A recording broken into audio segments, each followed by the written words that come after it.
Khanghaudana makhon ama tarai. Nupa ado makhong dak thadaraga kadomdano haiduna kuyeng yengduna leiri. Amamba marak aduda. Koichen chenduna yengli yumdugi akoibadasu. Thiba yaba thiri makhon adu kadomdano haiduna hanagi matawgom loina leiramli pot khudingmak. Sumangda amuk lepadadi mamangda mamay khumba ama leptuna leirami. Nupa aduna kanano nahak. Misak aduna haidaklami. Ay ba? Haidokpa yabra nangonda? Kanano haina nangonda bu hekta? Nupa aduna fazana hayo na kanano? Madu seng na haidrabadi afaba oiroi. Misak aduna yamna karemna na ngakpra. Sida lepamba sida haipet changing na si haibra. Aduga khangna si haibra. Nupa adu yamna ngakna farene. Adudi yingnarase. Aduga khangnarase. Misak adusu adum khumai. Misak aduna thang satora aga huru ungli. Nupa adu mahak suyotli adu satoraktuna haidi uru. Makhoi animak sableptuna launari amana amabu. Nupa aduna yotli adu thaklangai. Misak aduna yotli adu thangna thakhatoi. Makhoi ani amamba marakta punari. Ngali bahaibabu mangolgi maingalda bulf macha amatangdi ngali. Asumna punari. Adubu henjinaba kaubadi leite makhoi ani. Asuki matik punaba haiba misak ngaktani haiba yai. Amana thang amana yotli. Ani asi henjinade. Nupa aduna chongkhalaaga mathabagta kawi mi aduge. Jirsituna hale. Mi adusu chap pharaga mamay adu yengkhalai nupa aduda. Chensilaaga mahaksu sapuka na nupa aduda kawi. Nupa ado mahaksu situna tay. Mamay nong khalakpa matamdadi leiramdre misak ado.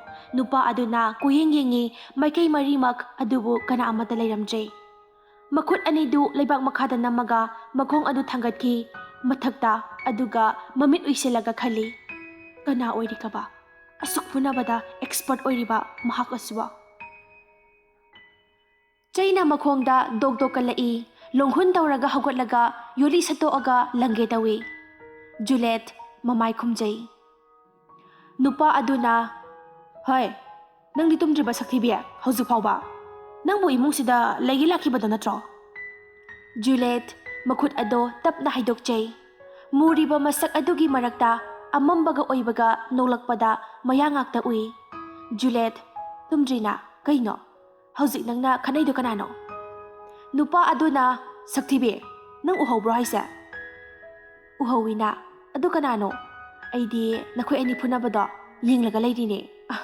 Yam phazaye. Ado hauzik phaw tumdridi kaygino ba? Juliet mapi sintherai. Tumba yadeda. Aidi nongdol thakta thokliba thasa haiba mahakse ngairibane. Nupa aduna kaino nongdol thakta thokliba thasa mahak ngairine dia. Chatho ada. Chalo ko, tumro chalo. Aidi numidang di tumdi. Juliet nangdi kaidawriba. Nupa aduna imung asina aigi iteng amakak tawbiki. Madugi numit adudagi ay mafam asida adumak lairaki. Ahing imung asibo sinazay. Juliet ado nangi mingdi kay kauge. Nupa aduna nahak na haiba ay nakumningliba asina kay gino. Ay kanano haibase kana amata da hairaktre. Soydana nong mahaigi ko. Ado nang di kay dayno. Juliet ay di nahak na ngasay amubang agtaselaga tu mataki ka sila changhibada uhawe. Ado da ay na kangningsba nang si kanano do. Nupa ado na imung asidalay badadi ay dress asisele. Mapantok labadi ay dress sete amubang akase. Juliet, nupa ado yengzay, ado ay nangbo tamoy sing anuse. Nupa ado na, hayt, chayla ka ni. Ay bunong sikay na, nasa kutido ka. Yare turmo salo, tingla ba ni matamase. Juliet, kangde, ay di nangbo soyda na ay oy ka ni. Nangbo, ay di nangbo yam nung sihay sini. Yare salo, ay nalaw ngay da na, nung sihay ba wahay do, ay ipamda amo ka na pala ka no. Juliet kap tu na chensin ke. Nupa aduna wakhalda khanjay. Angakpani. Sa udriba aingonda nungsi haiba ngamba. Kari changyengno. Ipamda sanariba mahakna. Asumna ahingi matam ado haukiduna nongalakle. Juliet hakam wawa chanduna mapan thoklakle. Nupa ado tapna mathaklomda kakhi. Juliet kakriba nupa adu yengduna lehawi. Sumang thelong stoktuna wai sitna taithokli loina. Imungi thabak khudingmak loina loisili. Tanja aduda Jack hakam wawa chanduna tholakli. Sumang sitna na lairamba aduda mamit laukthokduna yengduna leizari. Juliet ising soaga sumang dalay dukthari. Jack tapna changai Juliet ki manakta aduga haiphet pairui. Juliet makhut adu sathuna pairaga leithokhi. Jack ayo. Juliet khangta thadorai. Nupi angang tega nakhut na sathengdana. Nangko so brush ka do taururo. Jack tingak yengduna leizari. Julieta aduga hairai. Nasaktuga itithingai thabakasu hairine. Haha nokselaga chatkhi Juliet. Jack khangpre khangi. Kibuki zaine yangakta side masaksiga. Jack su chatkre. Somdana thoibi hakam wawa chanduna thoklakli mapanda. As ngarangdi nungsi wakhalda isakase pungtekti. Khalaro yade hekte khali. Nungsi bahaiba nahakse asuki matikti mayaikan bajani ko. Thoibi Surjadevada yengduna makhut ani lonaduna kanagumba amabu kaisu thoidokpa tawhanbiganu haibagi mawongda isorbu jetna khurumjari. Ngasidi hanaga manade sumang tholaktuna urum sumsit paiduna sumang thelong phajana loisili. Somdana thaza kanna magi kada tumli phana thengla phau hawgate. James mapana thoklai. Pungangak na yengduna leijai sumangda. James thajase yai. Thaba enkhang kase loina loislamine. Yai ne mase. Sumanga se loina sitnale. Wai ka tithokduna tawrise. Brush tawba loiraga thazagi katamna lakli. Thaza hogolo. Numitse ayaure haibane. Namito pango haibane nangbo.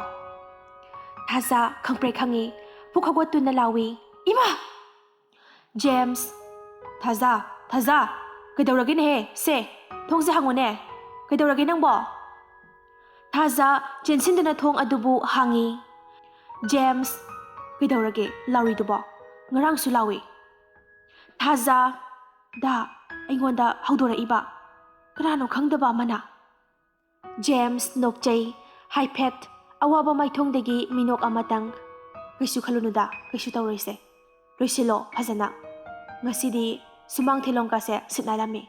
Loisinba kati hairene. Sise lao makha kumtharao. Hairaga James chatkre. Thaza karino dasibo breng rolamaga kumkhrisana. Tuma phawba hawgatri aidi. Kagi thongnaw haidoi aduga phamungda chungkhatuna phami. Thaza karino aisibo sida hek lakpadagini loina khangba khotpa tawrise. Aada leiringaidadi kaisu tawde. Hoida aigi wakhalna oirambasu yai. Imungi thabak oina loisinge adu sarukpoti. Makhada kumtharai. Sumang thelong wainana daiduna laiduk tharamba adu ubada. Thaza as dada sidi thabak yam haiba zat oire. Yam haiyaba sitna leba sumang kase. Asumna Thaza brush tawduna kitchen changkre. Somdana Rosie da hogolo thengese thenge thong hangdo. Mairaba tapna mamit pangthorai. Mairaba ichan kaidawre yam ngali ai ngahak te tungphige ngaleba.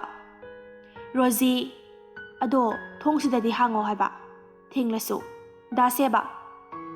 Mairaba phajuptuga kolaga hawgalaga thong ado hangdoi aduga phamungda songkhatuna amhukdumi. Rosie Mairabada nungsina ingjaduna ka aduda changai. Gitar ama leirami. Rosie gitar ado paikhatlaga khingi.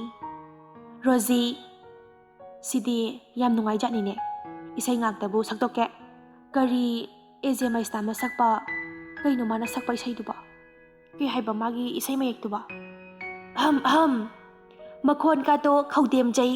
Rosie thangluरे khongthangse nungsi lambiduda lapna leirambi maso naksilakle thamoida masibu kaubra nungsiba mairaba phamungduda adumak tumduna leiri Rosie na tawriba mayam ado karimta tasinade Rosie guitar du khinglaga makha samdarai chatle chatna taurure nungsi magi wakhalda khanghaudana phaurakhiba nungsibane insiluba leite thamoida adubu oikhare ngasidi thamoigi mapu Rosie wawa sidi ain hek pamjaba lyrics to thoidana tawrise aingonda palemi kanna lawi Rosie mairaba khangboi lakpoi khangau haugatuna Rosie da yengi Rosie khantharuba mikupta gyan tarai makhutu chiktuna mairaba da noksilamlaga chenki mairaba masigi angangsina tawriba matawase karino Kabana class 12 phau kadri aduga acting kati mi leisabina tawgadaba tawine angakpani he tawrise asumna pung mapan makhairom taraklaba matamni thaza da tabro chaloi daure as amathakta leiramlani ne tawrise ka ado sinba thungna nungsiraba mi amana kappagi khonjelda wahai khara hairakli da ai nangbu yam nungsiye da bu yam uninge Aigi inakta lao kaptuna hairakli amuksu nungsiraba khonjal amana wakhara hairakli da ai leitrabaso da nahak nungaina layuko aidi chatkrani nungaina layo ngasigi ahing asina loibadadi ai isai sakpige tumuko nungsiraba isai sur ama saglakli